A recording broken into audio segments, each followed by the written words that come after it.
Webster's dictionary defines a hot take as a piece of commentary typically produced quickly and in response to a recent event whose primary purpose is to attract attention. And that's kind of like what my whole channel's about, right?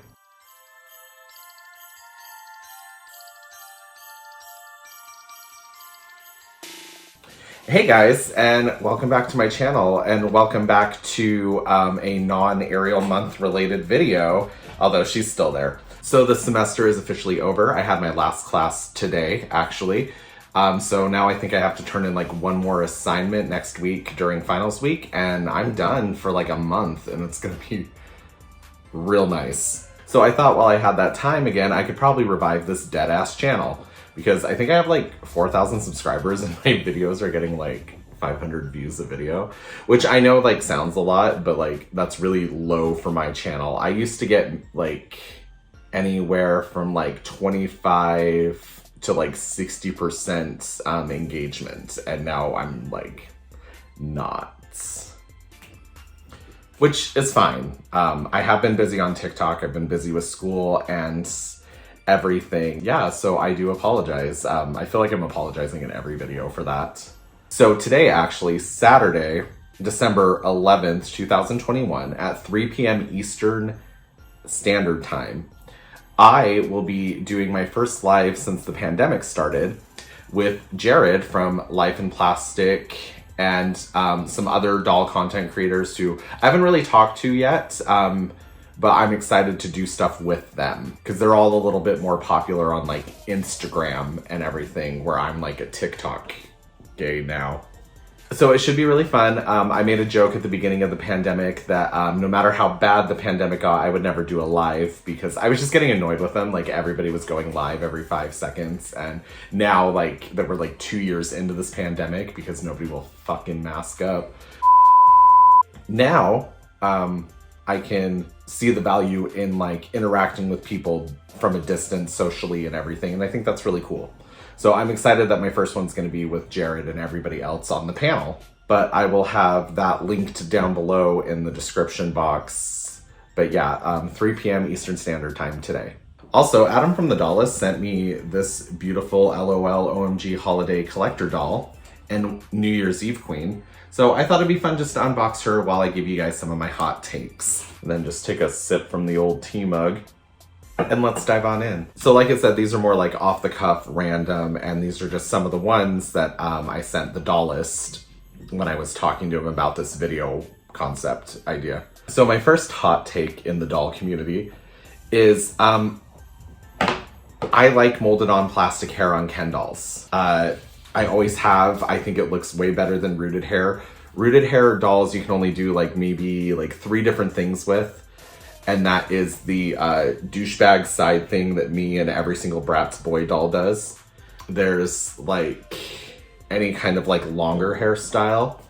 And then there's the super choppy, like hyper glued down, like if you even touch it with a brush, you're fucked hairstyle. The more plastic ones can give you more like texture, curl, style, short, long, whatever. And I think that's really cool. So really, honestly, I just think rooted hair only belongs on a doll when it has like a longer hairstyle. Shorter hair can definitely do more plastic. Okay, so this one is take it with what you will, because just remember I am a white blonde man and my opinion on this could be valid or it can have no bearing. Like, I just want you to know. But diversity in the doll community doesn't just mean black and white dolls. Diversity needs to be everything. Hair texture, mobility, sexual orientation needs to be represented, and I don't know why Mattel and MGA are just like treading lightly with that. I know it's because they think like it's for kids and blah blah blah, but like lots of kids shows have been showing like inclusivity and same-sex relationships and stuff like that. Like this isn't anything that like, I don't know why Mattel's just like pussyfooting around it basically. Like I would love if Mattel beat MGA to it, because you think MGA would do it because they have more balls than Mattel, but like, I don't know. I just would like an LGBT exclusive moment. Also, I am aware that like Bratz had two of their characters, I don't remember their names, come out as a couple on Instagram like one time, and that's something at least. If like you're gonna be talking about diversity, Mattel, you better be fucking backing it up. Mattel's diversity, yes, it exists very much in their playline, cheap, affordable stuff. But once you start going to the collector level, the diversity that Mattel has dwindles, if that makes sense. So yeah, I just think like diversity includes more than that, let alone anybody who's like indigenous represented in the dolls. And like the new Looks boy, like you could argue that yes, he is like representing someone who is indigenous. That's just my thing. Like if you're gonna talk about diversity, you need to back it up. It's good to see, and I'm glad that like skin tones are being represented, but we also have like vitiligo and everything being represented by Barbie and stuff like that. And I think like LOL surprised the baby dolls, there's a doll with vitiligo and everything. So just, I don't know, let me know if I'm totally off base here. Like, please, like, I just want to hear people out on like diversity, because like I said, I'm a white blonde guy. Like, do I really have a place to speak? Which brings me into my next hot take in the doll community. If you are a racist, misogynist, homophobic, transphobic, anything, but most of all, what I see the most is a racist, in my doll community, you don't belong here. There's no space in this community for you. If you are a racist piece of shit, you don't belong in the doll community. Like, why are you even here? And there's a difference between like, you said something stupid and ignorant and being an actual racist, and then learn from it and apologize and listen to like people of color's voices in the doll community. I think that's one thing that's frustrating sometimes, because behind the scenes, some of my friends, they like to let me know like the problems they experience in the doll community as people of color. And it's like, I'll watch them argue with people on like the Barbie Facebook groups and stuff like that. But then if I go and say like the exact same thing on my channel, everybody's like, oh my gosh, wow, no, you're right. That's like, I'm so glad you said it. I'm glad somebody said it. And I'm like, people have been saying it. I don't know. And you being a racist piece of shit and me calling you out for your shitty behavior isn't a difference of opinion. Just like admit that like you had a shitty take and move on and listen to people of color in the doll community. That's the biggest thing. Listen to those voices, because they're telling you about a reality that they face. Don't be a racist piece of shit. Hey kids, Editing Jeffrey here, and I just want to say, like, this is one of those things, like I've said before, this only applies, like, if the shoe fits. If you're not that kind of person and you do hear, like, people of color's voices out, like, that's fantastic. This isn't directed at you. You know, this is just for those people who are blatantly pieces of shit, have, like, white-only doll collections, and just say ignorant shit like that, you know? And here's another hot take. Just because somebody says that they don't like the doll that you like doesn't make that doll any less special. You like it, right? You spent your money on it. You're happy with it. It's okay. Other people are allowed to not like what you like, and vice versa. You know, it's okay. Like, I don't know. I just hear people that get so bent out of shape and like they don't want to like participate in the doll community anymore because like one person's like, well, I don't really like that doll that you like, and it's okay. Like, I'm not the biggest fan of Bratz, but I know that they have a huge following and people do like them and people grew up with them and they have that nostalgia with them. I don't. Like, they're fine. I don't really mind Bratz, but like, I'm not like in love with them. But that doesn't mean like I don't get one when I think it's really special. Like, I have Cameron, Sasha, and Jade, and I think they're cute, but like I only got them because they were like around $20. But yeah, that's just one thing. Like, just because somebody else disagrees with you about a doll doesn't mean that that's any less special. Like, I have people telling me about Ariel all the time. and that the story is really problematic. And I'm like, yeah, no, I agree. The story is really problematic, but aesthetically, I just like Ariel because I grew up with her and I have a nostalgia boner for her. I'm not saying like the story doesn't have its problems, but Ariel herself just aesthetically is pretty. Okay, I've talked about this on my channel many, many times. You can still purchase from a company. You can still like stuff that a company is making, and you can still look at that company objectively. Like, it's okay to like stuff that MGA is doing, but still criticize them on their bullshit. It's okay to talk about Barbie's shitty quality, but you can still like Mattel. Like, I don't understand why that's such a hard concept and why people will go like ride or die for corporations. Like, this isn't anything new. I've talked about this on my channel before. Standing corporations is gross. Like, don't do that. MGA does a lot of shitty stuff, but one thing they do really well is they make a doll have a lot for the price point.